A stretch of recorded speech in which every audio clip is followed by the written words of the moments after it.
En fait, pour moi, le PLG, c'est ça. C'est être capable, en fait, d'exposer ton produit à une audience immense, que ce soit complètement organique, zéro budget hormis ta grosse margin, et que tu puisses surtout, et ça, c'est le pendant le plus compliqué, arriver à driver du trafic ou de la croissance, en tout cas, à partir de ce médium. Sales assisted, en fait, c'est quand on essaye d'aller upmarket, c'est quand on essaye, en fait, d'aller plutôt vers des boîtes qui vont être mid-market ou enterprise, et dans lesquelles on va essayer d'extraire du revenu. Le business, c'est de la confiance. Quand tu es en B2B, donc business qui s'adresse à des business, t'aides les gens de deux façons différentes. Façon numéro 1, tu les aides à faire plus d'argent. Donc en gros, il faut mesurer un ROI. En fait, il y a un truc aussi qu'on ne dit jamais, c'est qu'en PLG, souvent, c'est des produits qui coûtent que dalle, dans le sens où, à la fois qui coûtent que dalle pour le client, parce que c'est du SMB et le prix est peu cher. Tu vois, t'as pas des paniers moyens à 30K. Moi, ce que je voulais vraiment prouver, c'était que en dehors du marché historique, on pouvait vraiment prouver que ces 70% de boîtes qui font pas de research aujourd'hui, on arrivait à leur faire de la research et que c'était vraiment un problème software et pas un problème de maturité. Façon numéro 2, tu les aides à gagner du temps. Donc le temps, c'est de l'argent, donc en fait, ça revient toujours à de l'argent. Si tu divises en fait ton revenu par ton nombre d'employés, tu te rends compte que chaque employé, virtuellement, en gros, rapporte tant de revenus. Bref, plus ce nombre est haut, plus ça veut dire que tu as une capacité à ramener finalement du pognon avec le moins de gens possible. Et en général, c'est plutôt un indicateur de quelque chose qui se passe en self-service, sans force humaine, qui n'est pas drivé par du coup de l'humain, et donc en général pas drivé par du sales. Je te propose qu'on aborde un sujet qui est très lié à ça, alors qui n'est pas lié au positionnement, mais qui est lié à la façon dont vous avez orienté Livestorm.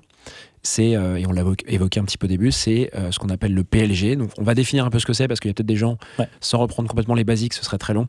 Ce que c'est que le PLG, donc ça veut dire Product-Led Growth en anglais. C'est un courant, c'est des comportements, la manière de faire un produit, ça peut aller jusqu'à être des pratiques dans un produit. Mais chaud d'avoir un peu ta vision là-dessus, parce que je sais que c'est un vocabulaire que tu utilises aussi pour définir ce que tu fais en interne chez Livestorm. Ouais. Alors c'est marrant parce qu'en fait nous, on y allait de façon aussi très candide sur cette notion de PLG. Quand on a démarré Livestorm, le terme PLG m'était inconnu, c'est quelque chose qu'on a découvert assez tard. Quand je dis assez tard, c'était plutôt vers 2019, un truc comme ça, alors qu'on était déjà quand même bien dans le truc, quoi. Et donc avec Thibaut, que je salue, qui est notre VP Gross, on a eu l'occasion en 2019 ou 2018, je sais plus exactement, de parler à quelqu'un qui est, je pense, est l'une des personnes les plus smart que j'ai jamais rencontrées, qui s'appelle Elena Verna, qui est assez connue aujourd'hui sur LinkedIn, mais qui n'était pas forcément beaucoup à l'époque, et qui nous a beaucoup parlé de ce qu'elle a pu faire chez SurveyMonkey en tant que... alors je crois qu'elle était SVP Gross ou je sais plus quoi, mais où pour le coup, elle avait mis des mots là-dessus, sur ce Product-Led Growth, sur ce PLG, et c'est pas forcément elle qui était... l'initiatrice du terme, mais en tout cas, j'en ai entendu parler comme ça pour la première fois. Donc, tu vois, c'était quand même assez tard in fine. Et, mais en fait, ce que ça veut dire chez nous, en tout cas, c'est qu'en fait, on a eu la chance assez tôt d'avoir un produit qui... En fait, on a construit le produit en mimant ce qu'on connaissait déjà. On connaissait MailChimp, on connaissait Typeform, on connaissait évidemment Dropbox. Et en fait, ce qu'on savait, c'est que c'est exposer notre propre produit. C'était aussi la capacité de le rendre... viral, entre guillemets, lui donner en fait cette capacité à devenir son propre homme sandwich quelque part. Et c'est ça la beauté du truc. Donc en fait, on s'est rendu compte très vite qu'il fallait qu'on mette des powered by, il fallait qu'on mette sur les emails, sur le stream, sur tout ce qui était exposé in fine à une audience. Et on s'est vite rendu compte qu'en fait, ça représentait 10-15% de notre trafic qui venait en fait du propre produit. Et ça de façon très constante, même aujourd'hui d'ailleurs.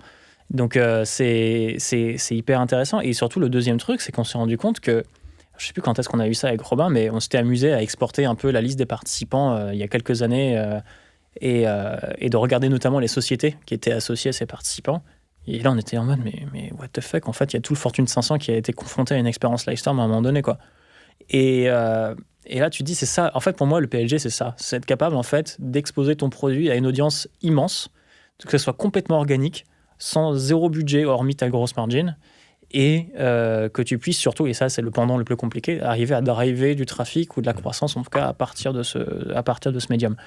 Et en fait, c'est quand même beaucoup de conditions qui sont, mine de rien, mis bout à bout. Et tu vois, je pense que souvent, les gens associent le PLG à j'ai de l'inbound, je fais un free trial, voilà, c'est bon, je fais du PLG. Sauf qu'en fait, non, je pense que c'est plus subtil que ça. Je pense que c'est presque plus proche du B2C, presque, tu vois, où en fait, c'est dans le B2C, souvent, on voit ça. Le produit, il est viral, il s'expose par lui-même, et je pense que c'est plus dans cet ordre-là, quoi. Il y a des choses concrètes dans la philo du PLG que vous avez appliquées, vous. Tu t'es dit ça, c'est, je sais pas, une attitude, un framework, un machin que tu avais quelque part, peut-être d'Elena d'ailleurs. Ouais. et que tu as vu fonctionner chez vous ou pas fonctionner d'ailleurs, ce serait intéressant. Ouais, alors je pense que pareil, on a été très candide sur le truc. On avait plus ou moins spoté des choses, des comportements, et en fait, elle a su mettre un mot.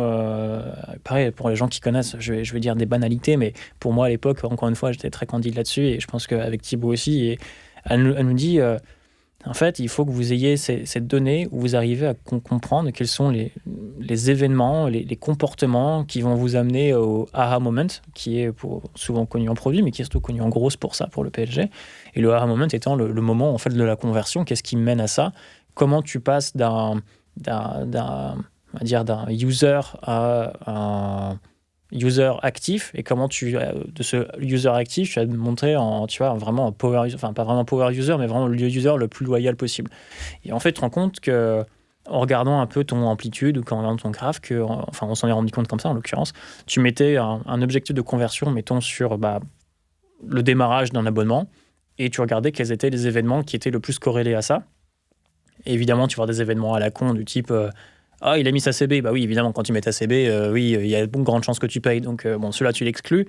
Mais en l'occurrence, tu vas voir que nous, on avait l'invitation d'un user. L'invitation d'un user sur ton workspace, tu avais l'activation d'une intégration. Et du coup, quand tu refaisais ton funnel, tu dis, en gros, mon premier événement, c'est je sign up. Mon deuxième événement, c'est j'invite un user. Et je regarde mon taux de conversion derrière sur l'abonnement. Et en fait, tu prenais 10 points. Et là, tu fais wow. Ouais. Et donc, du coup, à partir de là, tu commences à lister un peu les événements. Tu te dis, dans mon onboarding, que ce soit produit, que ce soit email nurturing, je vais pousser ces actions-là parce que c'est ça qui drive de la conversion. Donc, ça, c'est des actions type PLG qu'on a mis en place, qu'on a frameworké, etc., grâce notamment à Elena, qu'on avait fait un peu de façon candide déjà avant, juste sur la base du gut feeling, mais ça confirmait ça. Les résultats derrière, oui, tu améliores ta conversion, c'est pas non plus magique, ça prend du temps. Si tu peux le faire dans le produit nativement, c'est mieux. Nous, on l'a fait surtout en dehors du produit via les emails. Du coup, c'est un peu moins bien aussi. Tu as moins de bonnes conversions, mais bref, en tout cas, ça, c'est des vraies actions PLG que tu peux faire, quoi. Donc PLG pour toi, bullshit ou pas bullshit finalement? Est-ce que c'est un phénomène qui... Est-ce que finalement, c'est des attitudes et des choses qu'il faut avoir quand tu fais du growth dans ton produit et on a mis un mot dessus parce que c'était sympa?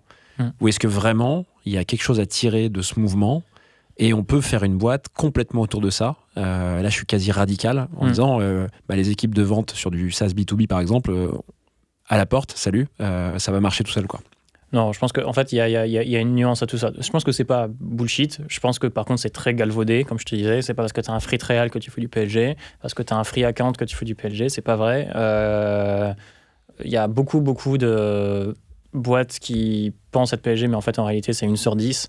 Et en réalité, plus la boîte est SMB et plus elle est proche du consumer au sens individuel, en réalité, on retrouve ces patterns-là. Tu vois, on parlait de Photoroom tout à l'heure en off. Je pense que Photoroom, typiquement, a des gros patterns PLG, ça ne m'étonne pas.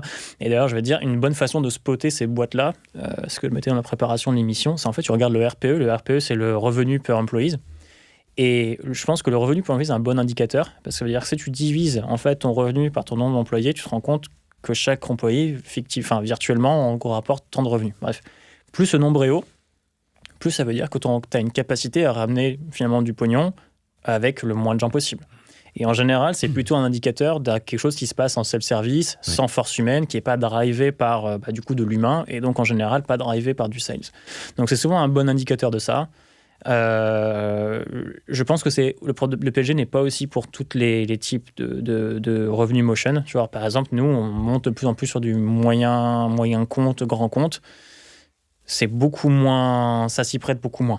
Tu vois, tu verras jamais Total arriver, mettre une carte bleue et dire ouais, je vous paye 24K. Non, ça n'existe pas. Il y a des process de validation. Il y a des process de validation, il y a un procurement, il y a un machin. Peut-être une toute petite business unit un peu rogue. Ou autre. Voilà, exactement, mais jamais plus, quoi.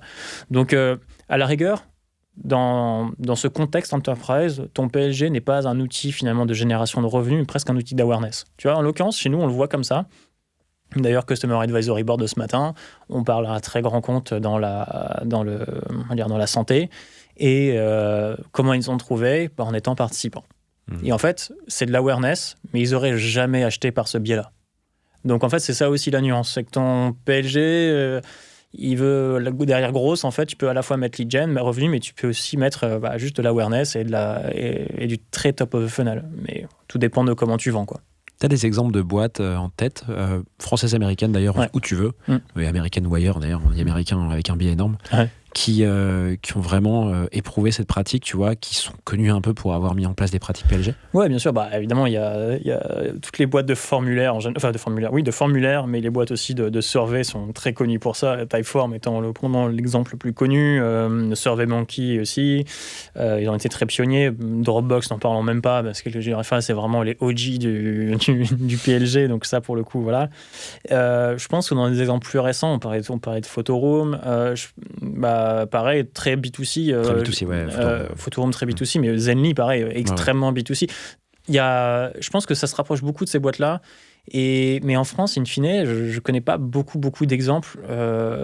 Peut-être que c'est lié aussi à quelque chose de culturel. Je pense qu'il y a un truc un peu culturel. Je pense qu'aux US, typiquement, on a tendance à adopter très vite des outils et à payer très vite des outils, voire à en changer très vite. Alors qu'en France, on aime bien passer par un process de validation, de machin, de trucs.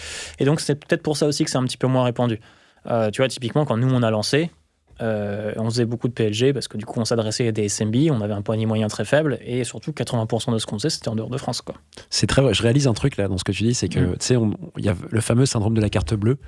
On dit souvent en France que les gens ont du mal à mettre la carte, mais qu'après globalement ils restent un peu plus parce qu'ils sont curieux, ils veulent voir, et il y a vraiment cette appétence au risque un peu différente.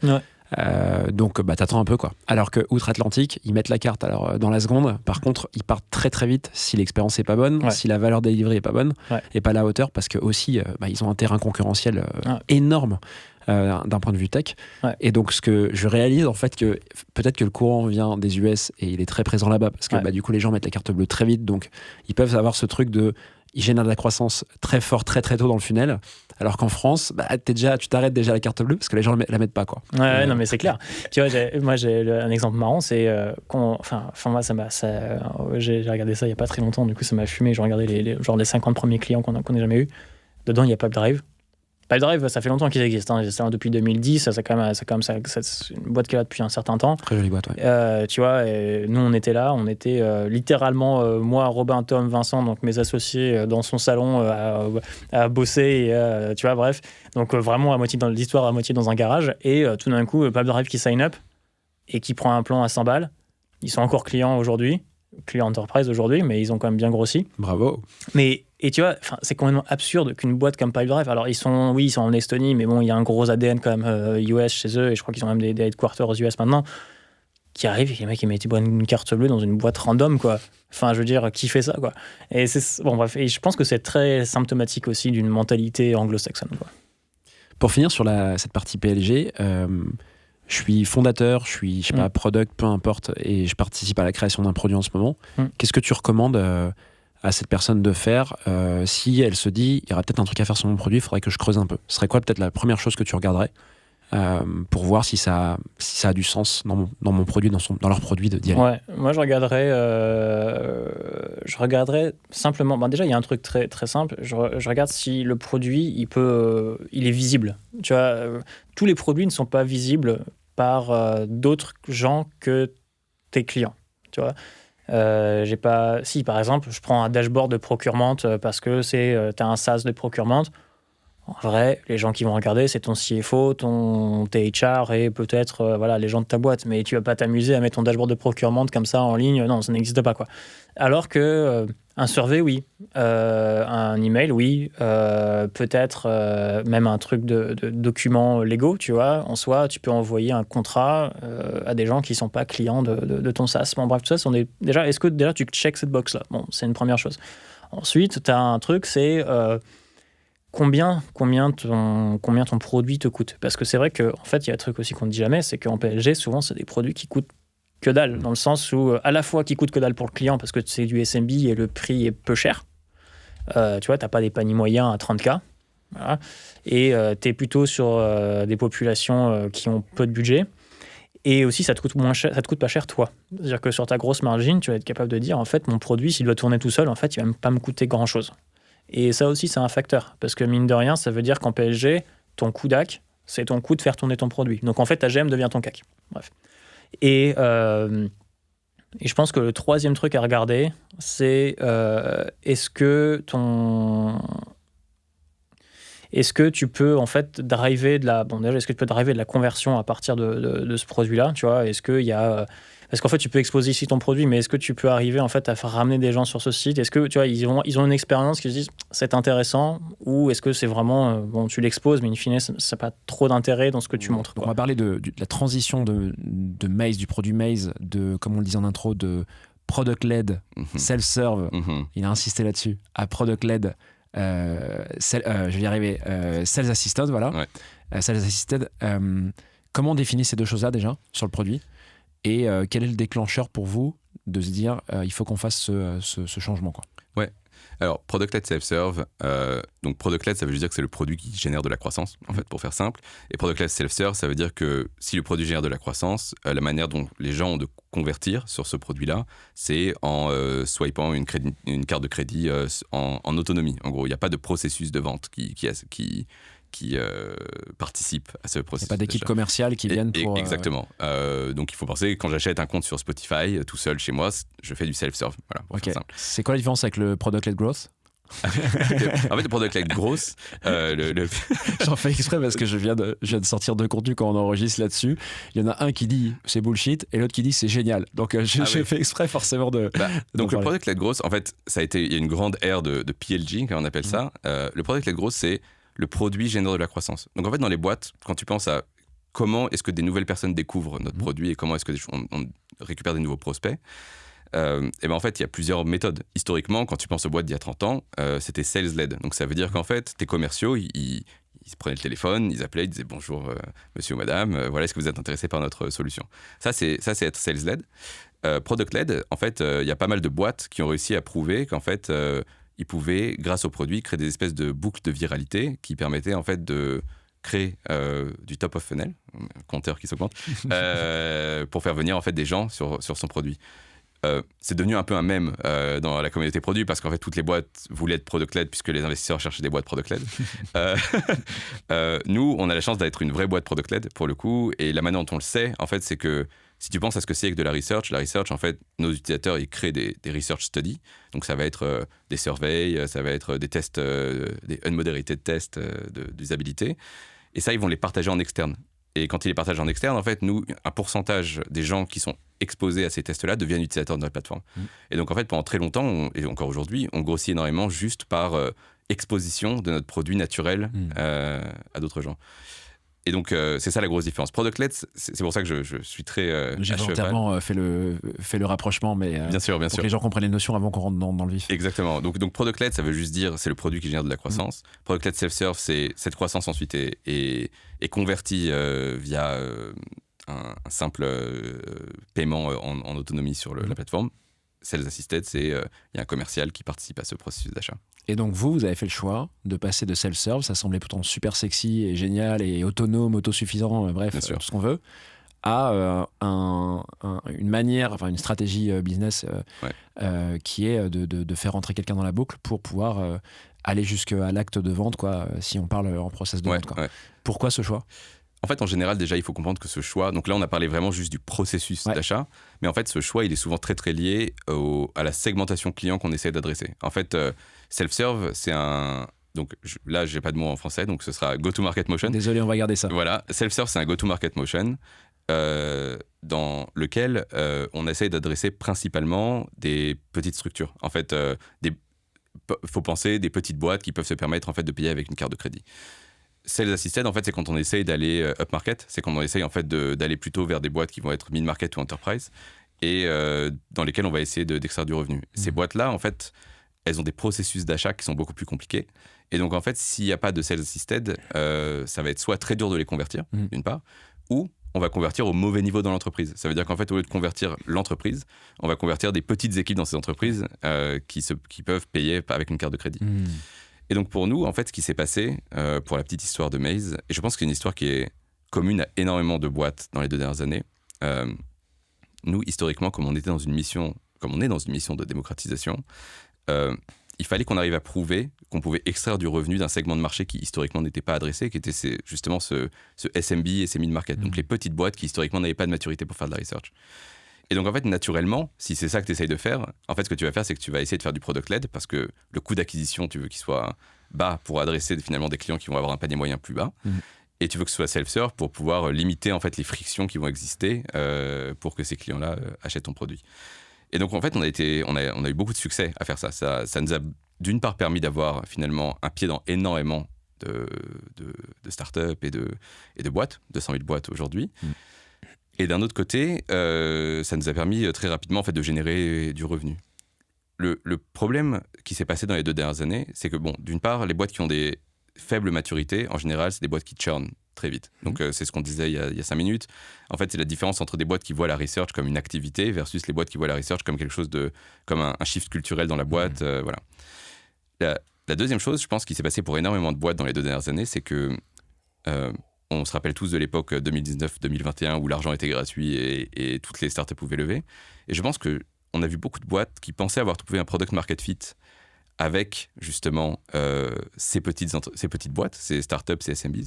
Mais en fait, c'est juste qu'elles n'avaient pas vraiment trouvé de product market fit, c'est juste que les startups avaient trop d'argent, en fait.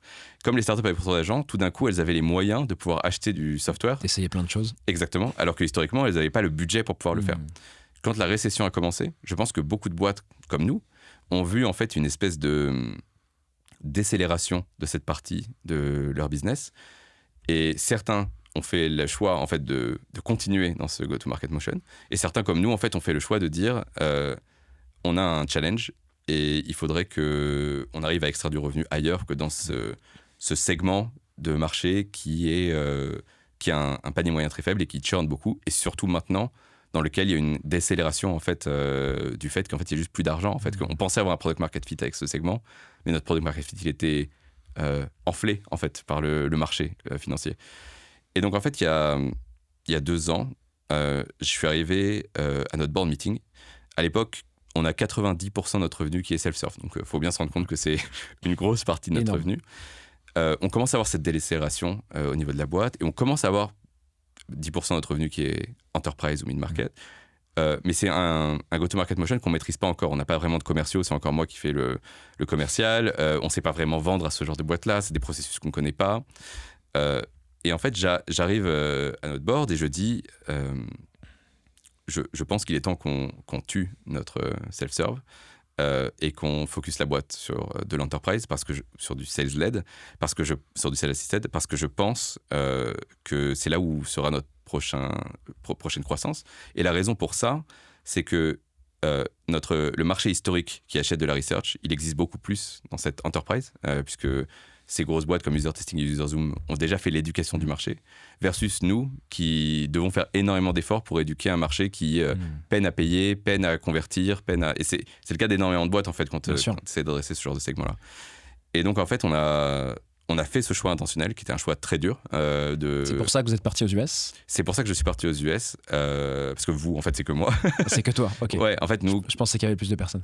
En fait, comme on est dans 30 pays, la boîte n'a jamais eu de bureau historique. Les bureaux, c'est WeWork, Lafayette, moi dans un open space. Où est Charlie ? Il faut les trouver. Voilà, exactement. et donc, je suis parti aux États-Unis. Et le but de partir aux États-Unis, c'était de reconstruire une partie de l'équipe autour de justement ce nouveau go-to-market motion. Et donc en fait, il y a eu plein d'apprentissages de ce que ça veut dire finalement de changer de go-to-market motion. La partie naïve du cerveau, qui était la nôtre, ou la mienne à l'époque en tout cas, elle consistait à dire, bon bah c'est facile en fait, tu recrutes un VP Sales et ton VP Sales, il va s'occuper de faire du commercial et voilà. Attends, avant qu'on vienne là-dessus, parce qu'effectivement, tu vas me donner un peu des billes sur comment le faire pour les gens qui sont un peu dans cette situation ou qui sentent que c'est peut-être le bon moment. Ouais. Pourquoi vous ne l'aviez pas fait dès le début, d'adresser des grands clients ? Ouais. Des grands clients, enfin pardon, des boîtes un peu plus importantes et effectivement sortir de ce truc de vendre à des startups. Ouais, bah il y a plusieurs choses. D'une part, quand c'est toujours plus simple de vendre à des boîtes moins matures. Elles ont des processus d'achat beaucoup plus simples, c'est des petits paniers, donc c'est plus facile de... la valeur du produit peut facilement fit avec le panier moyen que les gens sont prêts à payer. Donc en fait, il y a quelque chose d'assez évident dans le fait c'est facile de construire pour les petites boîtes. La deuxième chose un peu stratégique, c'est que c'est beaucoup plus facile de vendre à des petites boîtes et en fait de graduate et de vendre à des grosses boîtes que de faire le cheminement inverse en fait. Vendre à des grosses boîtes puis ensuite essayer de comprendre les mécanismes de vendre à des petites boîtes, c'est très très difficile. Et il y a plein de boîtes historiques genre des Qualtrics, des grosses boîtes qui ont essayé en fait plusieurs fois de faire ce motion et qui se cassent les dents à chaque fois dessus parce que c'est vraiment si toute la boîte en fait tout le mouvement commercial est basé sur des commerciaux, c'est vraiment apprendre un nouveau muscle complet. Donc ouais, je pense que c'est pour ça qu'on a commencé par là. Et puis encore une fois, ça fitait vraiment notre vision de démocratisation. En fait, moi, ce que je voulais vraiment prouver, c'était que en dehors du marché historique, on pouvait vraiment prouver que ces 70% de boîtes qui font pas de research aujourd'hui, on arrivait à leur faire de la research et que c'était vraiment un problème software et pas un problème de maturité, en fait. Et tu savais qu'à un moment, vous alliez faire ce changement de changer de cible. Tu l'avais anticipé, parce que là, tu le dis avec du recul et a posteriori, donc c'est toujours plus facile, entre guillemets, d'y voir plus clair, en fait. Mais est-ce que tu t'es dit, quand tu as levé de l'argent, quand tu as construit Maze, bon, on va commencer d'abord par les petites boîtes, et ensuite on ira sur les grosses, ou pas du tout? Non, pas du tout. Enfin, en tout cas, j'en savais rien. Je pense qu'une partie de la vie de founder, c'est tu tires des flèches, et ensuite tu dessines une cible autour, et tu dis que c'était ta vision, c'était toujours été ta vision. Non, je pense qu'on n'en savait rien. Je pense que dans ma tête, c'était toujours assez clair qu'on voulait capturer l'intégralité du marché, ce qui voulait dire qu'à un moment, on aurait été chercher de l'enterprise. Comment, quand, on n'avait pas de timeline en tête. En fait, pour nous, il y avait assez de profondeur dans ce marché qui n'était pas éduqué de la research pour grossir jusqu'à plus de 100 millions d'ARR. Et justement, et en fait, on a appris. Et je pense que la force qu'on a eue, en fait, c'était d'apprendre et de réagir. En fait, d'une certaine manière, c'était de se dire, il y a ce qu'on voudrait qui se passe, et il y a la réalité du terrain qu'on voit. Et donc, en fait, on va switcher notre go-to-market pour aller vers de l'enterprise, et on reviendra dessus, sur cette partie-là du marché plus tard. Et ça c'est assez proche aussi d'une des valeurs qu'on a chez Maze, qui est importante, qu'on appelle earn the right, donc avoir le droit en français, qui est qu'en fait, finalement, rien n'est dû quand on monte une startup ou une entreprise ou n'importe. C'est-à-dire que c'est bien de vouloir des choses, mais la réalité, en fait, c'est que il faut gagner le droit de faire des choses. Et par exemple, faire de la démocratisation, c'est très coûteux, ça prend énormément de temps. Il faut gagner le droit de le faire, c'est pas quelque chose qui t'est dû. Et pour gagner le droit de le faire, souvent, ça veut dire grossir ta boîte, en fait. Ça veut dire avoir assez de revenus pour justifier de pouvoir dépenser dans l'éducation d'un marché. Et donc, en fait, nous, on a passé beaucoup de temps à faire de l'éducation, ça coûte très cher, c'est très difficile. Et on n'avait pas finalement gagné le droit de le faire. Et maintenant que la boîte accélère énormément et qu'on a réussi à finalement trouver un go-to-market qui va nous permettre de grossir jusqu'à là où on veut, on aura gagné le droit de pouvoir retravailler sur cette partie du marché-là. Pour reparler du multiproduit, il y a un sujet qui m'intéresse pas mal, et je pense que là-dessus, tu es assez fort. Vous êtes assez fort, c'est le sujet de la cohérence des messages, et en tout cas de travailler les messages de chacun des produits pour que, comme tu le disais tout à l'heure, quand on les fusionne, il y a un sujet technique, de migration technique, mais aussi un sujet de marketing, en fait, je ne sais pas comment on peut l'appeler, de distribution et de présence, quoi. Est-ce que tu peux me parler un peu de ça? Comment tu fais pour gérer en multiproduit le message de chacun pour qu'il soit cohérent? Comment tu fais pour imbriquer tous les produits sous une bannière? Enfin, je veux bien qu'on en parle un peu. Ouais, ça c'est un truc, tu vois, je pense que ça va être un des gros challenges de la CMO qui nous rejoint très vite. Ah bah tu fais beaucoup d'annonces dans ce level là. Ouais, je l'ai chassé pendant longtemps, Domitil, tu sais, qui était CMO chez PlayPlay. Ah, ok. En fait, j'avais écouté un podcast d'elle que j'avais adoré, donc je l'avais contactée en lui proposant un rôle. Elle m'avait dit non. Je lui avais dit ok, mais est-ce qu'on peut se faire un call quand même pour parler marketing, parce que j'adore le marketing. Et on a trop accroché pendant le call. Après, j'ai bossé un petit peu sur 2-3 sujets. Et petit à petit, en fait, on s'est dit peut-être que ça fait sens, tu vois. Et en fait, c'est un des sujets, tu vois, qui est un challenge. Mais en gros, je pense que ce qui est important, c'est d'avoir une bonne histoire. Et la bonne histoire, pour nous, ça a toujours été qu'est-ce qu'on utilise en interne pour faire notre acquisition. Et en fait, quand tu regardes, moi, depuis le début, je pars du principe, tu vois, je l'ai expliqué un petit peu tout à l'heure, mais le business, c'est de la confiance.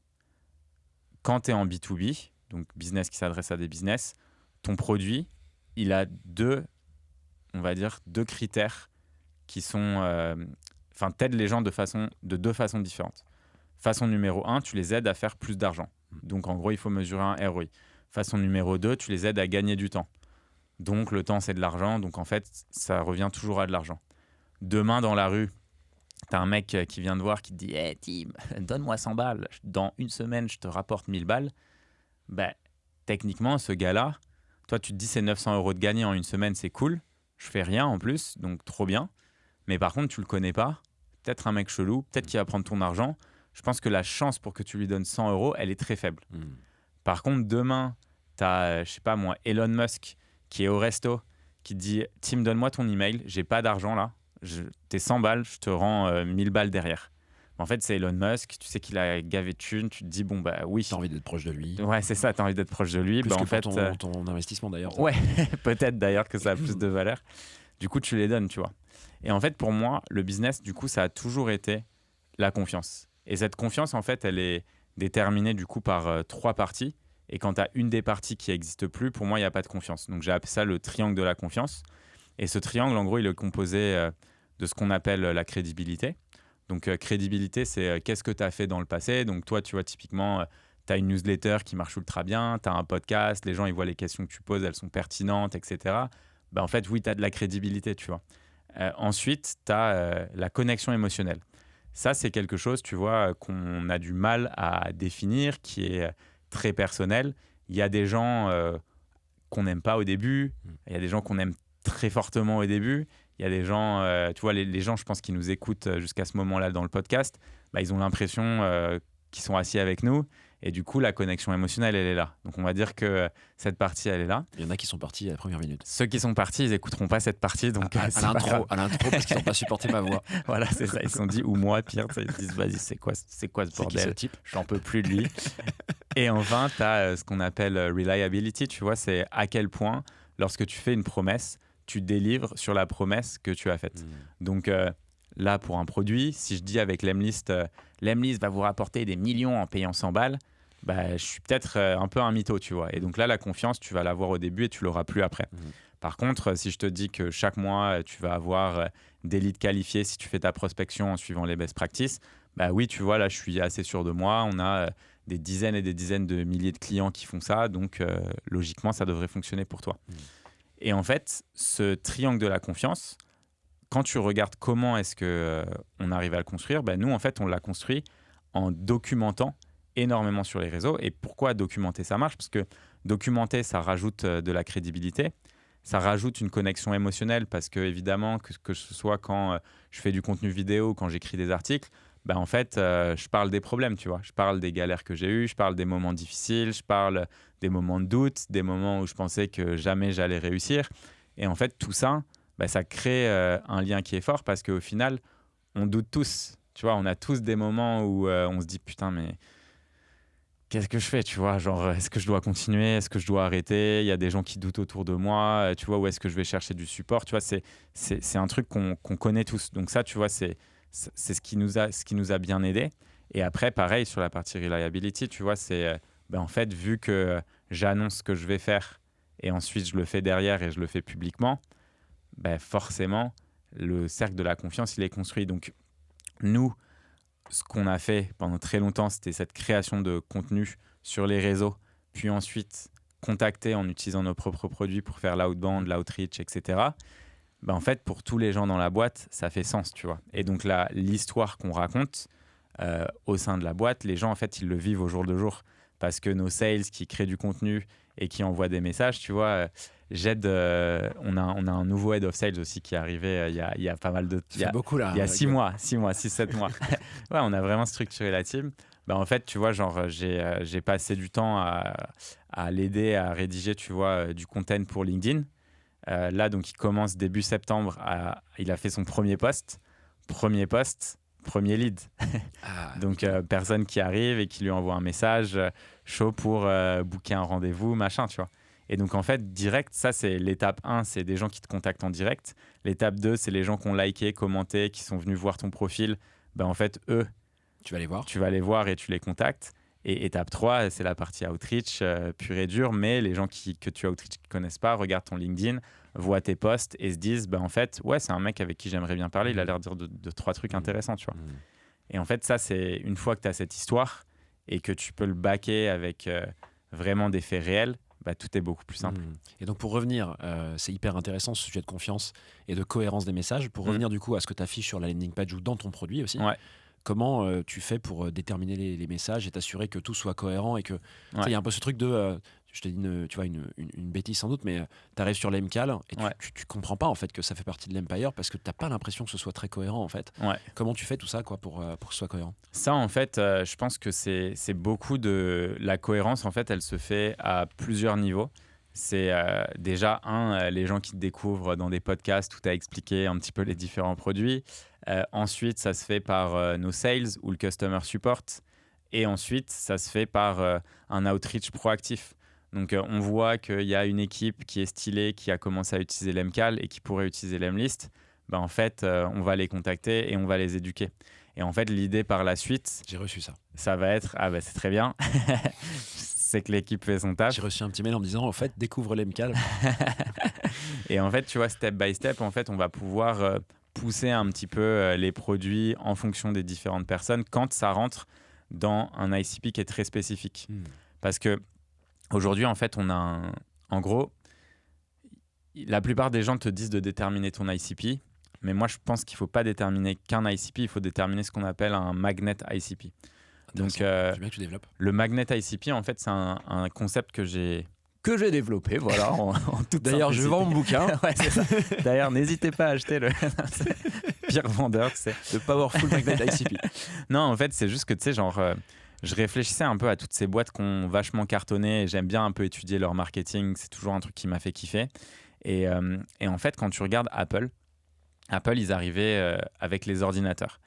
Et les ordinateurs, tu avais déjà Microsoft, enfin, tu vois, c'était quand même assez... les systèmes d'exploitation, pardon, à l'époque, pour être spécifique.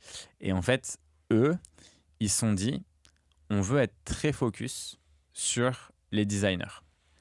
Et donc, leur ICP, tu vois, c'était les designers. Mais aujourd'hui, quand tu regardes, en fait, qui utilisent des Mac, c'est élargi, quoi. C'est très, très élargi, tu vois. Mais pourtant, tous les produits qu'ils font, ils s'adressent aux designers. Et donc, un magnet ICP, c'est quoi? En fait, le magnet ICP, c'est quel est l'ICP qui va attirer plein d'autres personnes qui gravitent autour. Et en fait, ce qu'Apple a réussi à faire, c'est qu'en créant des produits pour les designers, sachant que les designers sont des gens stylés et tout le monde veut ressembler à un designer, en fait, ton magnet ICP, il faut que ça soit quelqu'un qui soit cool. Tu vois, personne te dira « Wow, les designers, ils sont chelous. » et donc, tout. magnet, parce que c'est un ICP qui va attirer les autres ICP, soi-disant. Exactement. Et donc, en fait, tu vois, la façon dont tu fais ça, c'est tu regardes ton produit, tu regardes à qui il peut s'adresser. Donc, par exemple, l'Emlist.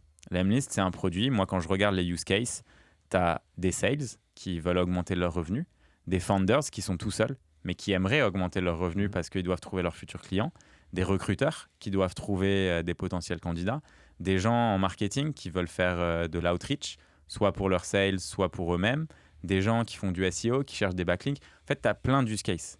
Donc là, en fait, le magnet ICP, pour nous, c'est qui? En fait, nous, vu qu'on veut être proche du revenu, c'est le sales. Parce qu'en fait, en étant focus pour les sales, le founders qui se dit « je veux le meilleur outil pour réussir à trouver de l'argent », je vais prendre le meilleur outil des sales. Donc, je vais prendre l'Emlist, tu vois. Et ça, c'est comme ça, tu vois, nous, qu'on a décidé de définir notre vision et donc de le faire, tu vois, à l'échelle par rapport aux différents produits. Et ça, c'est un truc qui est quand même important. Et je trouve que pas assez de personnes, en fait, se posent cette question parce que le risque, en fait, c'est que quand tu commences à avoir plusieurs use cases au sein de ton produit, c'est que tu te dis, bon, je vais juste faire des pages verticales et voilà. Et donc, tu fais pas vraiment de choix. Alors que quand tu connais ton ICP et ton magnet ICP, en fait, la roadmap, elle se priorise tout seul. OK, qui a demandé cette feature? C'était quoi les clients? Pourquoi est-ce que c'est remonté alors que ça fait pas partie du magnet ICP? Et voilà, tu vois, basta. Et si ça fait partie du magnet ICP, il y en a combien? C'est quoi l'impact? Combien de temps ça prendra à développer, etc. Tu vois. Mais c'est beaucoup plus facile. Beaucoup plus facile. Idem sur tes messages, du coup, tu te dis qu'il faut que ces messages parlent au magnet ICP. Exactement. Et que dans ce cas, si c'est le cas, si ça parle vraiment, et ça se teste, ça pourrait avoir un impact assez direct sur les autres ICP, c'est ça? Mieux que ça parle, c'est trouver, en fait, le faire dire par ton magnet ICP. Moi, j'aime bien les messages qui viennent des clients, en fait. C'est comment tu décris l'Emlist. Tu demandes à un client, il va te sortir une phrase et c'est la phrase que tu vas prendre sur ta landing, tu vois. Ça, c'est cool. Parce que, en fait, quand tes clients, tu leur demandes qu'est-ce qui fait de l'Emlist que c'est un outil unique ou qu'est-ce qui fait que, tu vois, genre pourquoi tu l'as choisi versus les Sales Loft, Outreach et tout, en fait, ça, tu vois, c'est ce qu'on a envie de mettre sur la landing. Parce qu'en fait, les gens qui y arrivent et qui sont partis de notre Magnet ICP, ils se posent les mêmes questions. Ça serait ton conseil, ça, à donner à des gens qui sont en train d'itérer sur Ouais, ICP je pense que message. si t'es pas bon en marketing, demande à tes clients, en fait. Parce qu'en vrai, c'est souvent la façon de le dire, c'est vraiment simple, en fait. Les gens, tu vois, ils ajoutent pas de fioritures et tout. Et moi, j'ai pas de mal à prendre le message de quelqu'un sur un site que je connais et le retravailler. Par contre, même si je me considère quand même assez bon en marketing, pour le faire pour moi-même, c'est beaucoup plus dur. Parce que tu as envie de tout dire, tu es un peu amoureux de ton produit et tout. Le faire sur quelqu'un d'autre, c'est toujours plus facile. Mais du coup, ça, c'est un truc qui marche bien.